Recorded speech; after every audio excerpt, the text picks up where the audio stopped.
on the floor of Parliament. That's why I took time, honorable members, to thank you for having afforded that time. As you're already aware, the Commonwealth Parliamentary Association that has kindly hosted this seminar together with the Parliamentary National Assembly's leadership, CPA serves to connect and to develop, promote and support parliamentarians and their staff in the advancement of parliamentary ideals by identifying benchmarks of good governance and people-centered legislatures. Your Excellency, the transient nature of our parliament, especially in this country, behoves, Honorable President, that we have seminars like this to be able to build capacity among us members. And I say the transient nature, Honorable Speaker and Your Excellency the President, of our parliament. In the last many years, we've had only less than 50% of members being re-elected in parliament, re-elected, representing 55% of a return rate. 22 of these returning members served in the 11th parliament or in earlier parliaments, like the Honorable Chairperson of Speaker's panel, the Honorable Member for Dadaab. It is also not worthwhile noting, Your Excellency, that the balance in the House is steadily peaking in terms of gender balance. And out of the members that were elected in this assembly, 81 female members comprising of 47 county women representatives, 28 elected single-member constituency MPs, and 6 nominated members are of the female gender. This representing 23% of the total membership of the House, and therefore slightly short of the 10% to achieve the 1/3 gender rule constitutional threshold. Your Excellency, aware that a number of us are first-time members. This forum is also very suitable for interaction, for experience sharing, and we've already had that opportunity from many of our resource persons who have been able to speak to us this morning, and also for expectation management on legislative discourse as a member of parliament. Honorable members, we are here to equip each other with basic knowledge on parliamentary practices and procedures, and to be exposed on how to effectively discharge our constitutional mandate. And I want to believe that the ripple effect of what we will learn from this seminar at the end of this week is better governance and service delivery to the people of Kenya. As the leader of majority in the National Assembly, I wish to assure you that we will be able to relate the new knowledge to the business of the House, both in committees and in the plenary of the House.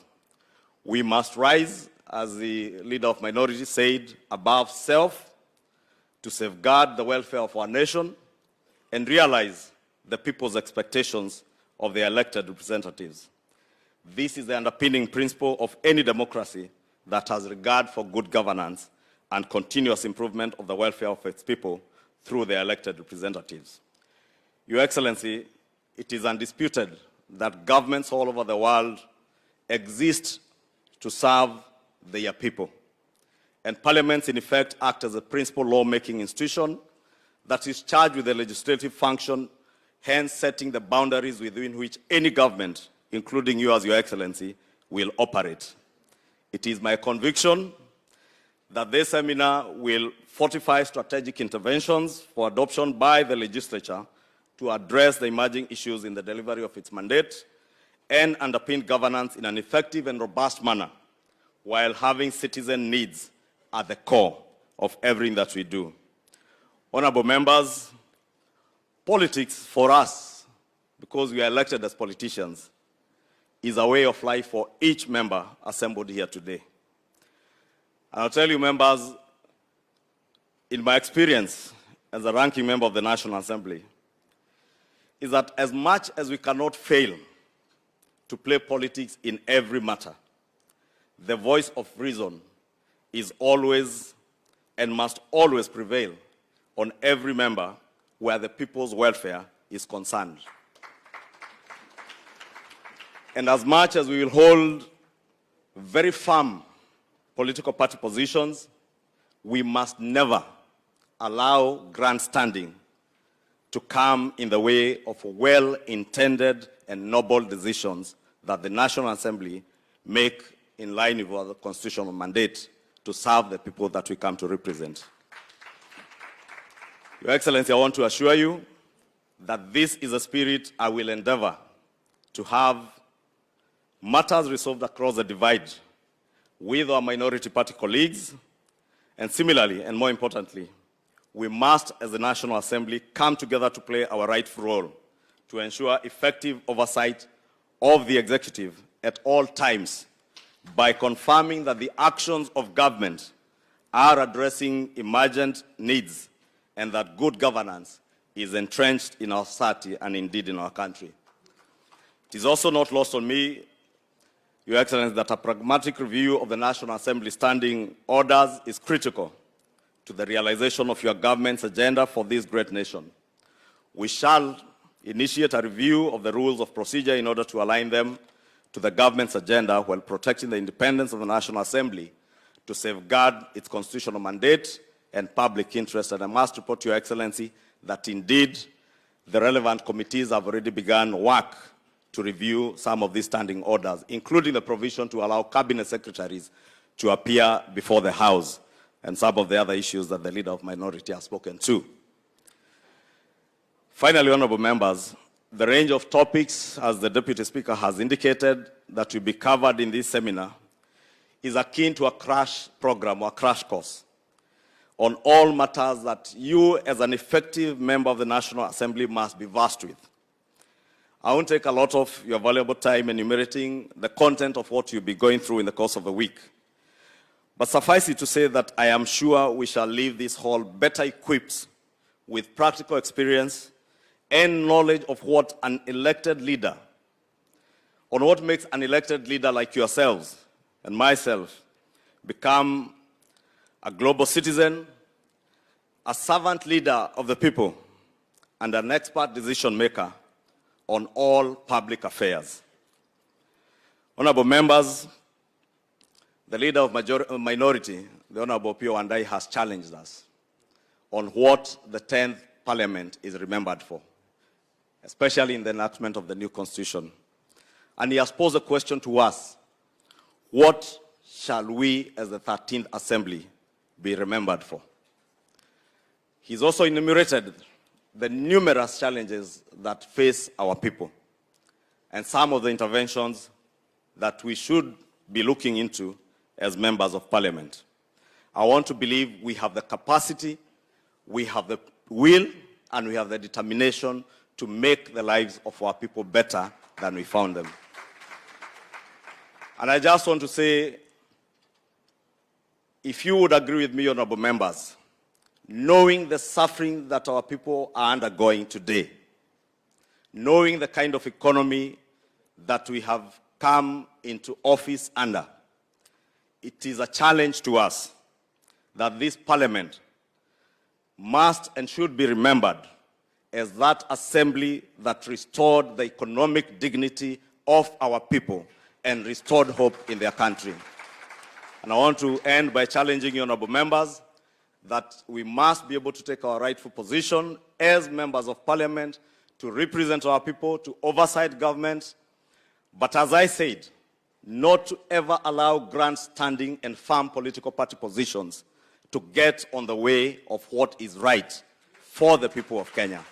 Let us always stand for what is right, what will improve the lot of our people, and I believe we have that capacity even to review and look at all the issues that the Leader of Minority has spoken to, including what you have already done with the enactment of the IBC Amendment Bill that has already been signed into law, that was enacted by this Assembly as an amendment bill of a law that was also passed in the 12th Assembly. With those very many remarks, Your Excellency, thank you again for attending this seminar, and we look forward to working with your government, to oversighting your government, to ensure that indeed even your government serves the interest of the people, and the people are the core of all our engagements with your government. Thank you, Honorable Deputy Speaker and honorable members, for that opportunity. And now it's my, thank you, Leader of Majority, and now it's my humble duty to invite the Speaker of the National Assembly and Chairperson of the Parliamentary Service Commission, the Right Honorable Moses Wetangula. Karibu.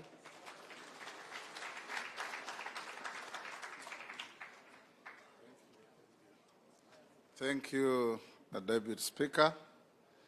Your Excellency, the President of the Republic of Kenya and Commander-in-Chief of our Defense Forces, Prime Cabinet Secretary, our resource people led by Mr. Twig from CPA, our majority and minority leaders and your deputies, the distinguished Governor for Mombasa County 001, commissioners of the Parliamentary Service Commission from the National Assembly, chairs of various committees and your vice chairs, distinguished honorable members, ladies and gentlemen. Your Excellency, we take the opportunity to welcome you to this post-election seminar being held here in our tourist city of Mombasa. This seminar is not just a get-together by members of Parliament to engage in a talking shop. It is absolutely critical to fresh men and fresh women in the House. Parliamentarians who have come for the first time will have tremendous opportunities to learn on how to discharge their triple mandate of representation, legislation, and oversight. For the old-timers, this may look rhetorical, but for the new members, it is novel. And we come here, Your Excellency, to reaffirm our commitment to our republic, to our democracy, to our constitutionalism, and above all, duty as Parliament to understand and appreciate at all times that the centrality of our 2010 Constitution are the people of Kenya. And it's the people of Kenya that we all, including yourself, Your Excellency, have taken oath of office to serve. As Parliament, we will play our role. We will pass laws that are pro-people, laws that will enhance the change that we desire and require in the country. As a Parliament, we will help you to ensure that the resources that the people of Kenya place in the hands of the government through taxes are put to good use. And as a Parliament, I'll encourage our members to ensure represent the people who elected you individually and collectively with vigor, with confidence, and with utmost effect. Your Excellency, in the last week, there was a minor standoff in this seminar because of the delayed disbursement of CDF. Yours truly here came down, met the members, and we discussed very candidly, having engaged the executive back in Nairobi, and now the matter is behind us. We have a clear roadmap from the executive on how to disburse CDF timely so that members can be able to deal with situations that require the use of those resources. We equally dealt with the issue of the Affirmative Action Fund for Women, called NGAF, and also the timely disbursement of those funds. The executive has done its bit last week, but much more will be done, I have no doubt, in ensuring that CDF and GOV are readily available to help the populace. What I want to assure you, honorable members, and this I speak with authority because we have consulted widely and deeply, is that CDF is here to stay.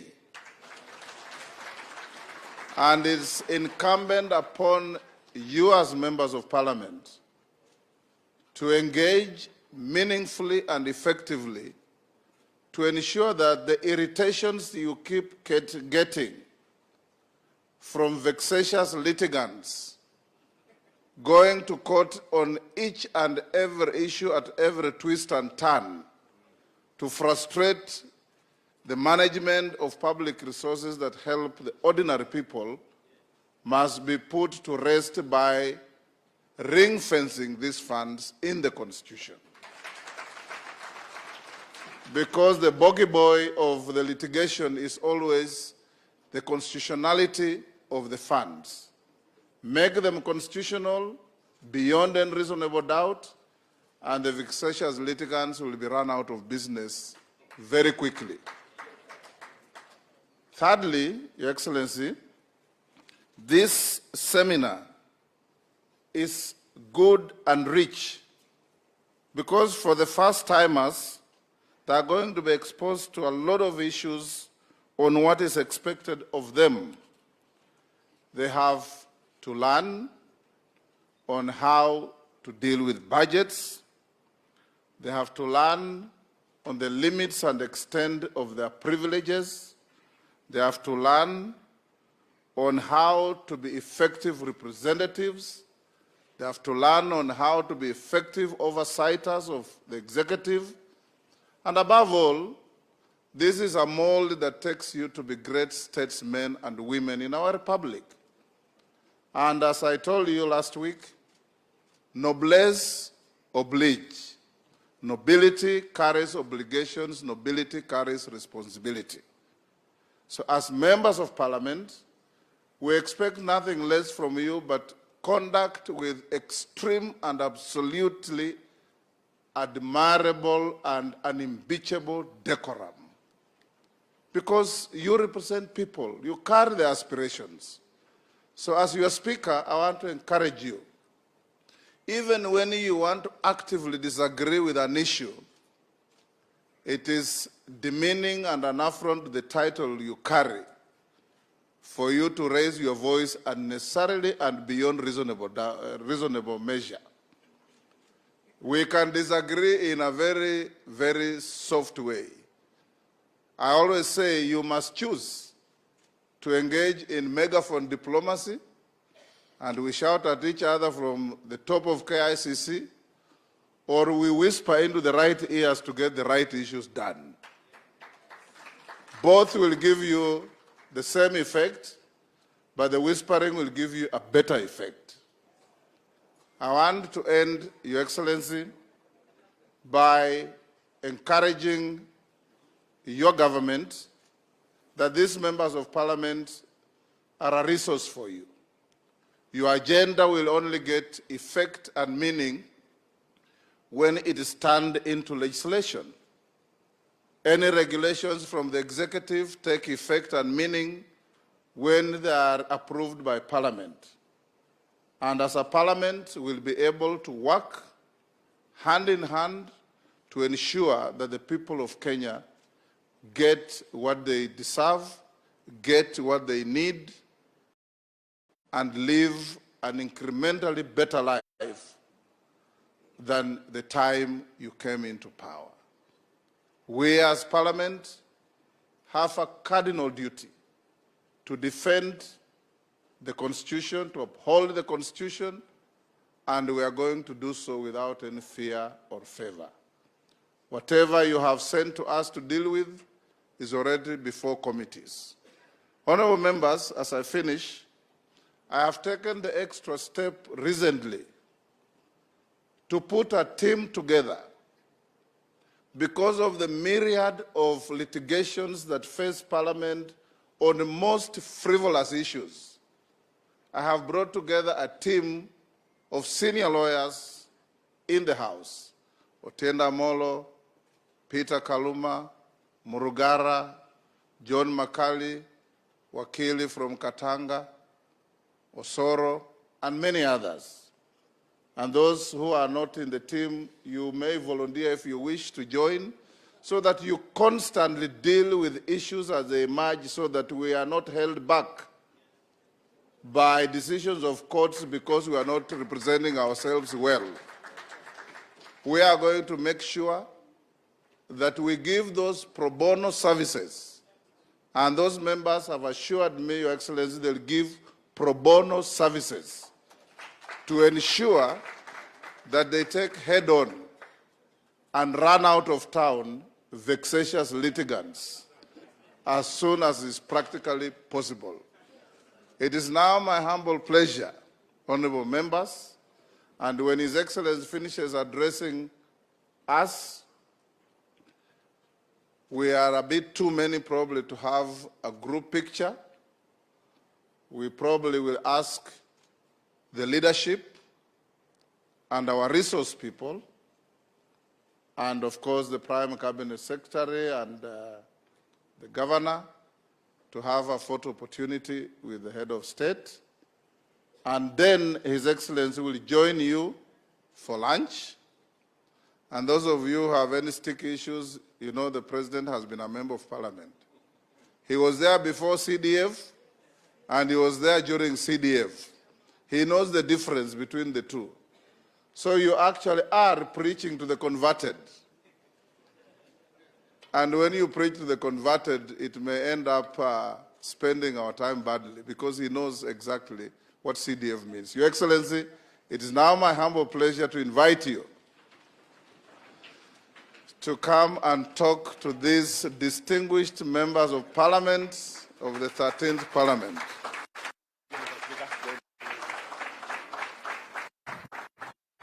Tafadhali tuketi chini. Asanteni sana. Thank you very much, honorable members.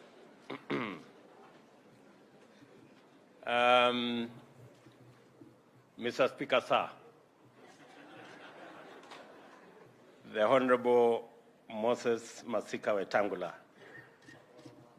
Madam Deputy Speaker, the Secretary General of the Commonwealth Parliamentary Association, Mr. Stephen Twigg, the Leader of Majority,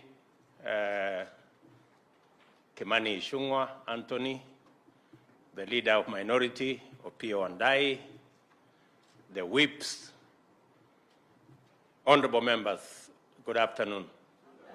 Hamjambo. I am truly happy to be in your midst.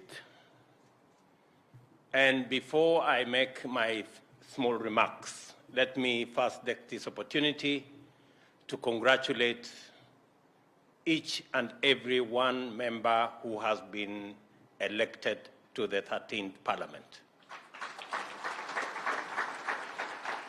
Honorable members, I repeat to say congratulations, because I am a practicing politician.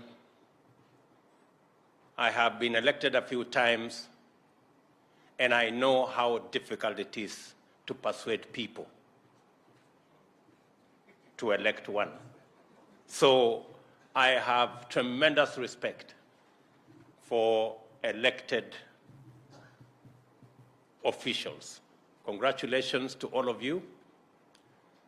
Congratulations to those who earned the respect of their political parties to be nominated.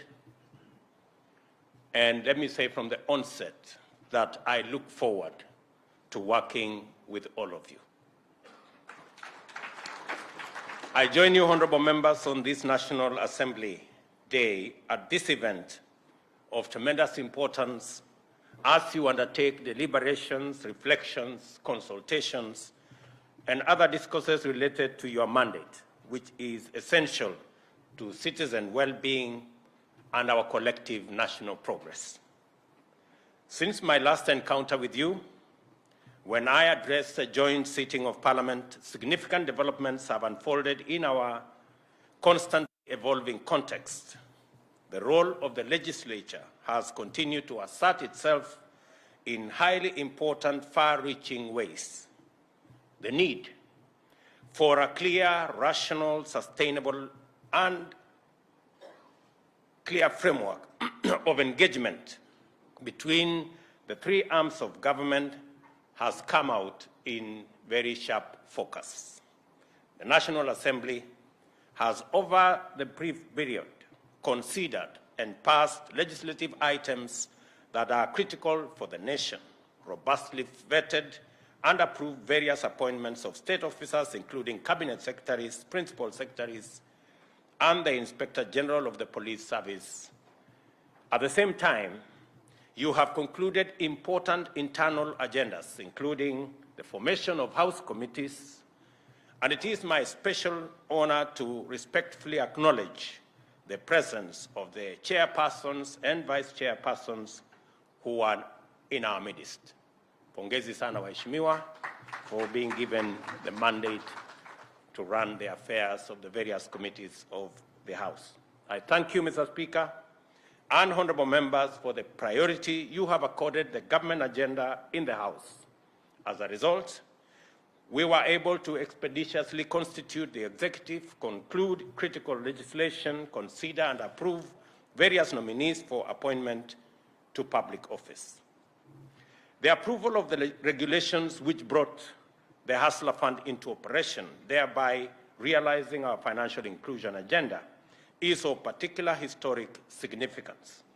Similarly, the first legislation to receive my assent, the Independent Electoral and Boundaries Commission Act No. 1 of 2023, is designed to provide a framework for us with close parliamentary oversight to sustain the incremental perfection of our electoral regime. And in so doing, the National Assembly played its part in setting the stage for us to deliver on our commitment to undertake a radical socio-economic transformation with a view to uplifting Kenyans and all our people. I am therefore immensely privileged to have this singular opportunity to convey my gratitude to you in person and let you know that I do not take your consideration for agenda of the Kenya government for granted. Thank you very much. It is by working together in this spirit that we, as leaders, affirm the hope that Kenya's bright future can be guaranteed through dedicated service of our shared commitment. Mr. Speaker, I recently conveyed a list of additional names of persons whose suitability the House shall consider once it resumes. I request honorable members to perform their duty expeditiously to enable successful nominees assume their roles without delay. This is essential for our good governance. As set out in my address at the joint sitting of the House and reiterated in my memorandum to the Speaker, we see transparency and accountability as vital components of good governance, effective delivery, and the legitimacy of the executive. For this reason, the government is committed to the radical enhancement of its accountability to the people of Kenya through their democratically elected representatives in Parliament.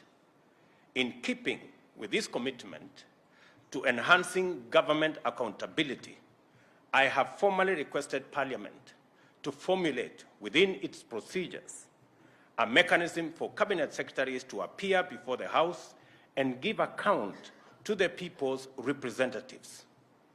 I am steadfast in the conviction that articulating government policy and answering questions from the floor of the House is fundamental to the transparency and accountability of government. properly effected, this framework will enhance parliamentary effectiveness by providing an optimal convergence of oversight and representation. It is important to emphasize, which I do, that the measure I request does not require any amendment to the Constitution and does, on the contrary, fulfill the threshold of accountability mandated by the Constitution. I therefore respectfully reiterate my request to Parliament and urge honourable members to move with speed in effecting the appropriate amendment of the standing orders once the House resumes, so that Article 1534B, that states that Cabinet Secretaries shall provide Parliament with full and regular reports concerning matters under their control, is actually effected. And with a lot of respect, let me make this argument. I was privileged to be part of the constitution-making process. And we had an opportunity to decide whether this country would go parliamentary or presidential. The people of Kenya decided unanimously that they wanted to elect their president. So we have crossed the Rubicon on matters parliamentary or presidential. We've crossed that Rubicon.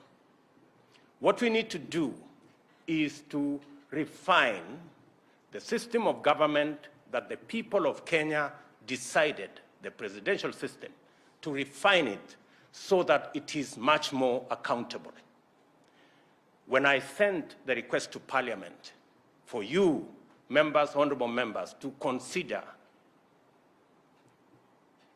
cabinet secretaries answering questions directly to members of Parliament, it was not an issue of trying to renegotiate the Constitution. It is an issue of accountability. I am a very strong believer that a government is as good as the accountability mechanism that has been put in place. All I am asking, honorable members, is for you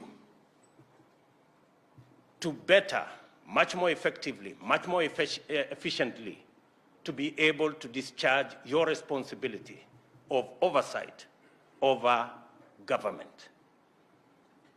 Ordinarily, an administration would be running away from that act. But I am presenting my government to you, honorable members, to oversight, to ask questions, to interrogate, so that we can have a better country for all of us. To affirm that we are well and truly on a new trajectory in legislative management, I cannot fail to mention and commend the recent facilitation by the House of the work of majority and minority caucuses outside the scope of formal parliamentary business. I recently attended a meeting of the majority caucus and was able to observe and confirm the value of this new practice.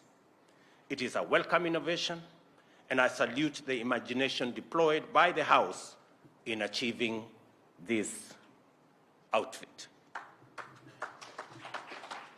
I hope Opio and I will also welcome me to the minority caucus, maybe to have a conversation.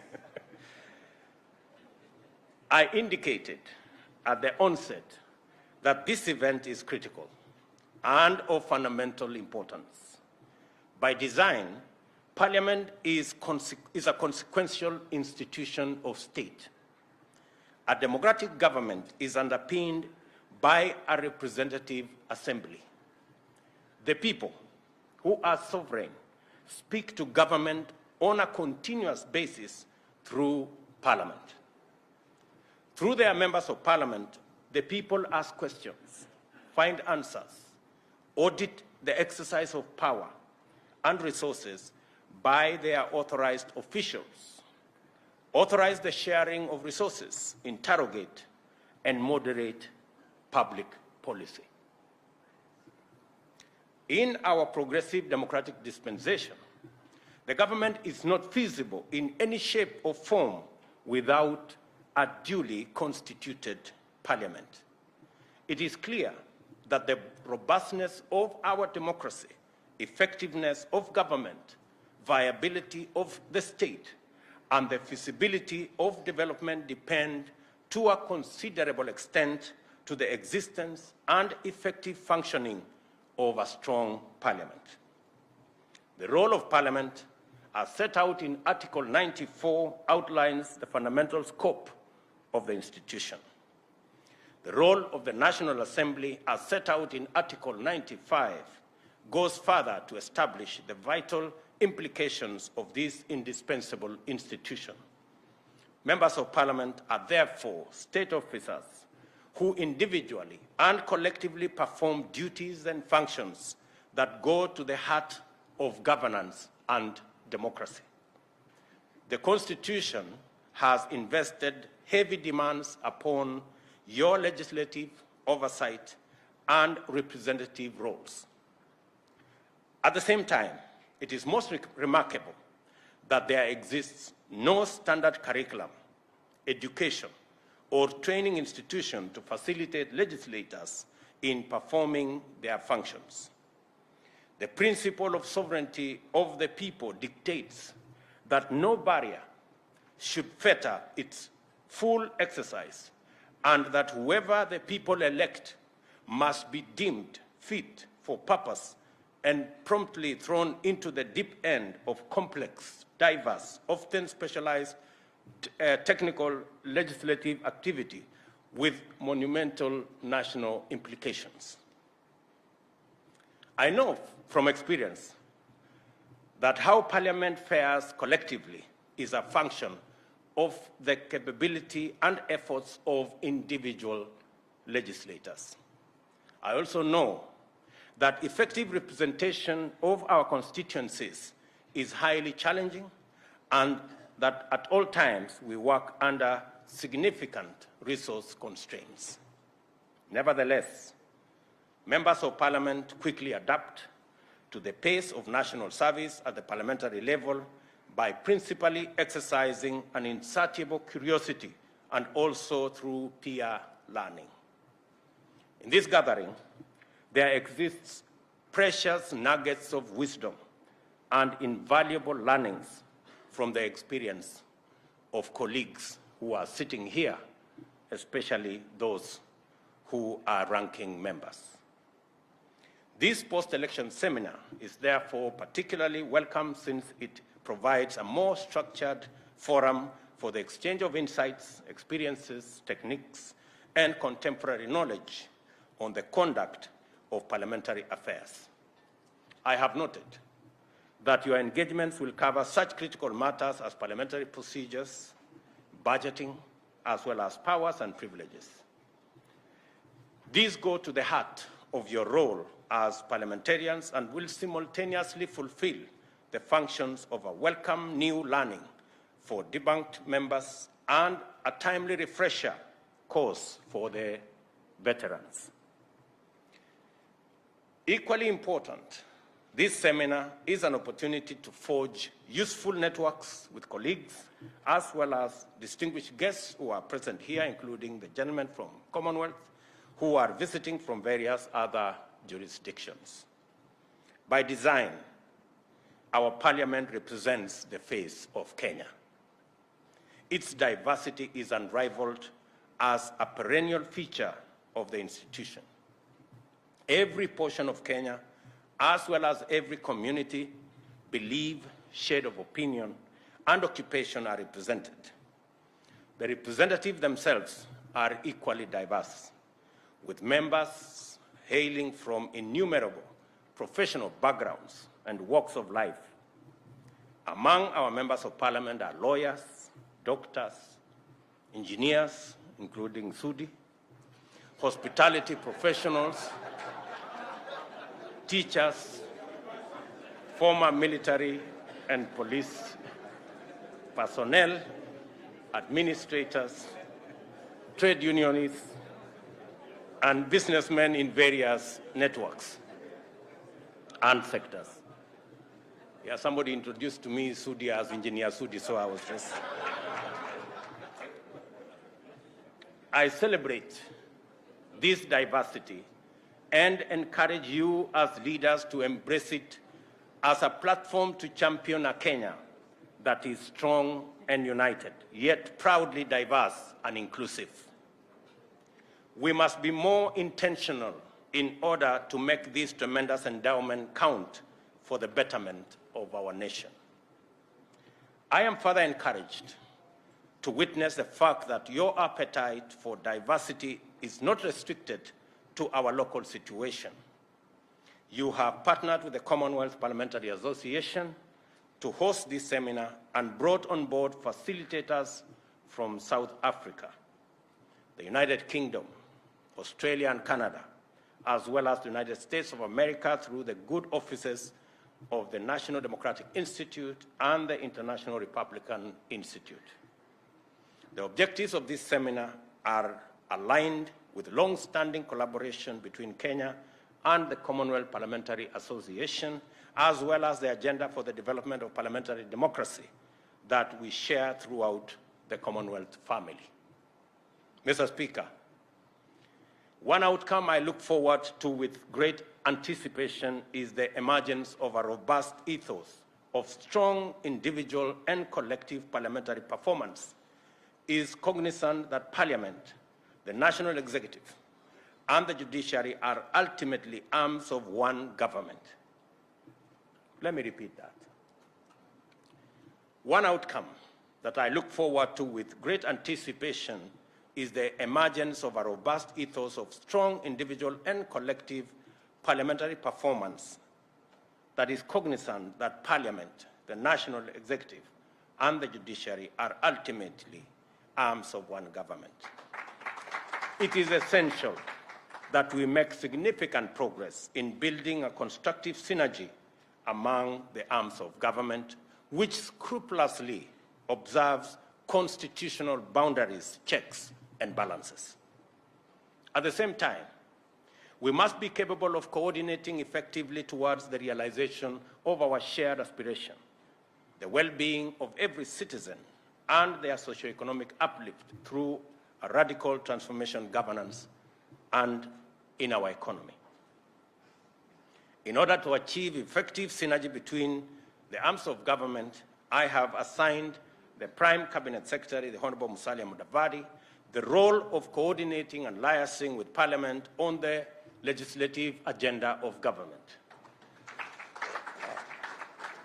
And I have done so realizing the importance of there being a firm, definite link between the executive and Parliament that facilitates the work of Parliament, especially on requests from the executive.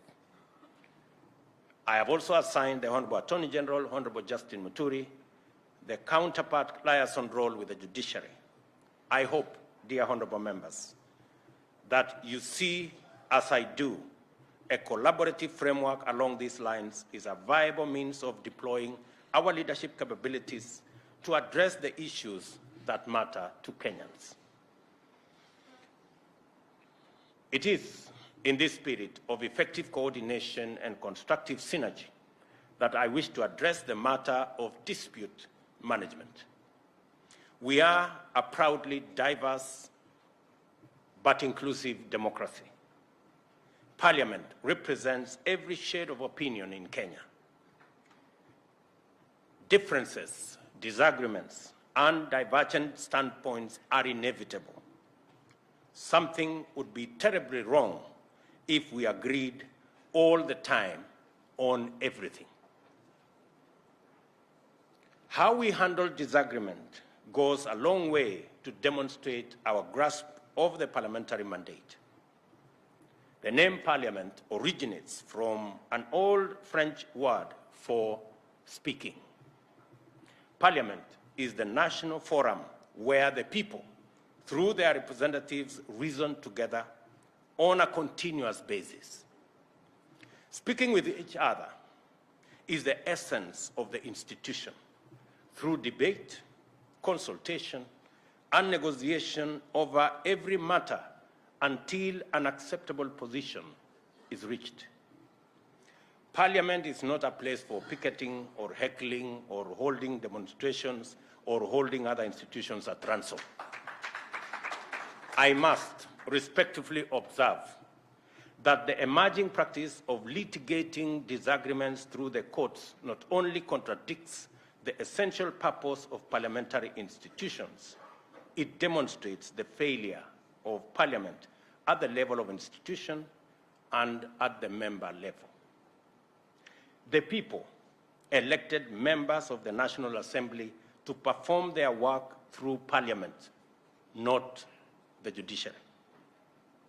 If the people had wanted their representatives to litigate their matters in the courts, the Constitution would have provided for the elections of magistrates or judges, not parliamentarians. What I'm trying to say is the following, that there will always be issues, and I want to encourage the leadership of Parliament and the collective body of members of Parliament, both in the National Assembly and in the Senate, that we cannot continue to take our disagreements to the judiciary. If anything, we are surrendering the legitimacy of the houses to the judiciary. And the only beneficiaries of these litigations are those people the Speaker was talking about. The vexatious litigants are the only beneficiaries, and of course, the good people. I do not want to run into trouble with lawyers, but they are the only other beneficiaries of those litigations. So I would really encourage Parliament, if Parliament actually has the power to constitute itself into a court, how does one court take another court to court? You know, it really must be something that Parliament must really think about. And members from across the divide should be able to provide leadership in a manner that we can be able to create consensus on issues that affect the Houses of Parliament. It is time for the leadership of Parliament in both houses and at the majority and minority parties to take a clear stand on this matter and decisively move to discourage the prosecution of parliamentary business in courts. There are some courses of action which automatically fall off our set of strategic options once we properly internalize our purpose, role, and function. For parliamentarians, court litigation is such a course of action. Let us resolve our issues within Parliament. As earlier observed, the National Assembly is essential to the proper functioning of government and the achievements of development aspirations. It holds immense power with fundamental implications over every dimension of national endeavor.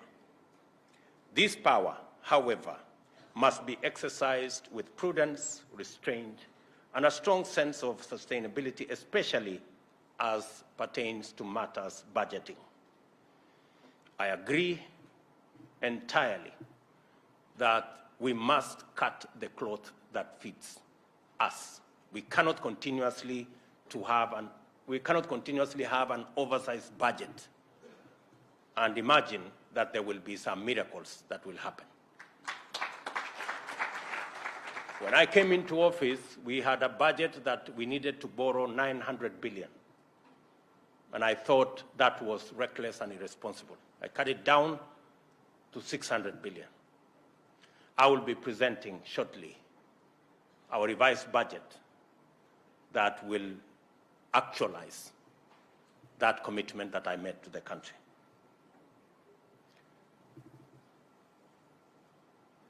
The context of national budgetary decision-making, balancing limited resources against the demanding needs for equitable allocation and avoidable obligations, makes hard and unpopular decisions inevitable.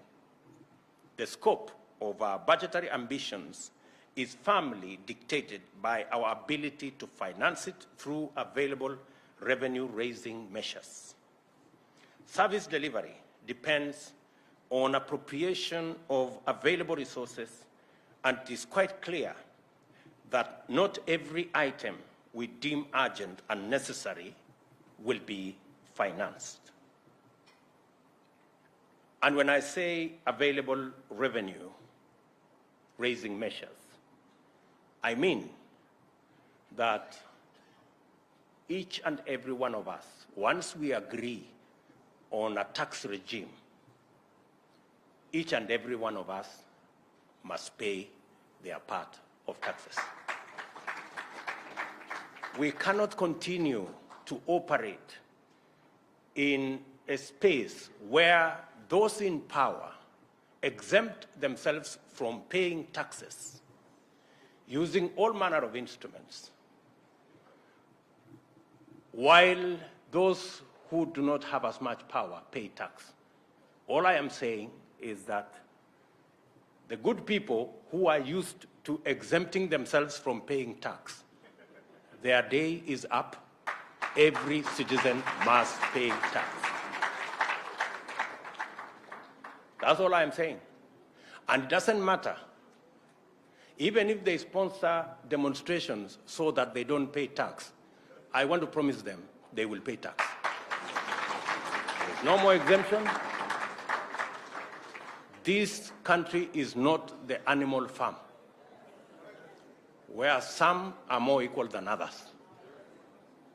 We are going to have a society where every citizen carries a fair share of our burden to raise taxes. I am not talking about additional taxes. I am talking about taxes that have been agreed upon by Parliament and signed into law. We must therefore be especially prudent, by which I mean that it is our duty to avoid increase in budgetary allocations regardless of financing capacity, and to endeavor at all times to use our offices as servants of the people to ensure that government lives within its means.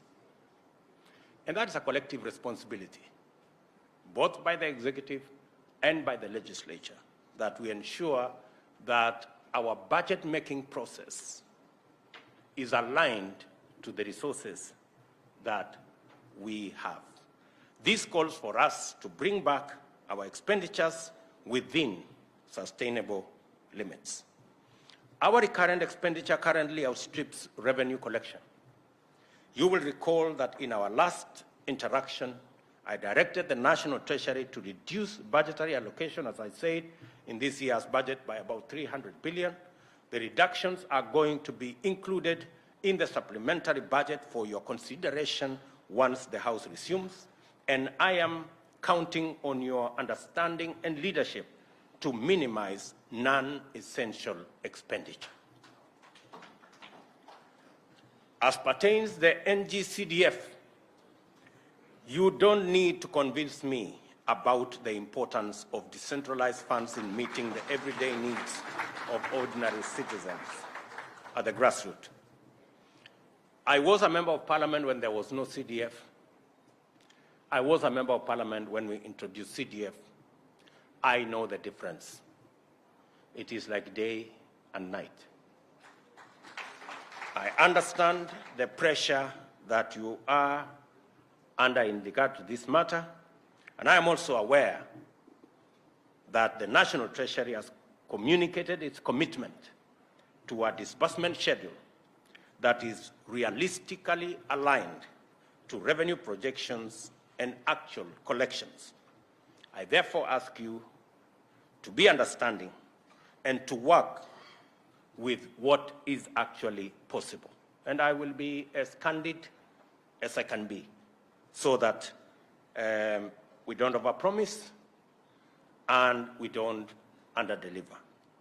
I reiterate that we must take stand and play our part in enhancing budgetary sustainability and minimize fiscal risks by aligning our demands with the best budgeting principles within the limits of our budget policy.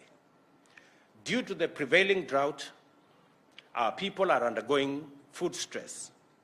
We are taking measures to alleviate the situation by distributing basic food supplies to the most vulnerable in affected populations. It is our plan to support our farmers through provision of adequate farm inputs, including affordable fertilizer, mechanization, technical and extension services, as a key priority. And let me say, it is true, we have a serious situation of cost of living. We didn't get here overnight. We got here because of a series of decisions that were not made in the right direction. We will not get out of it by magic. We will get out of it by clear plans, interventions. And I want to promise you, members, that we have already registered 5 million farmers across the country. We intend to work with our farmers to grow our food so that we do not become slaves of imports from other countries when we have farmers who can do this for us. All the farmers are asking is to work with government to ensure that they can produce food for our nation.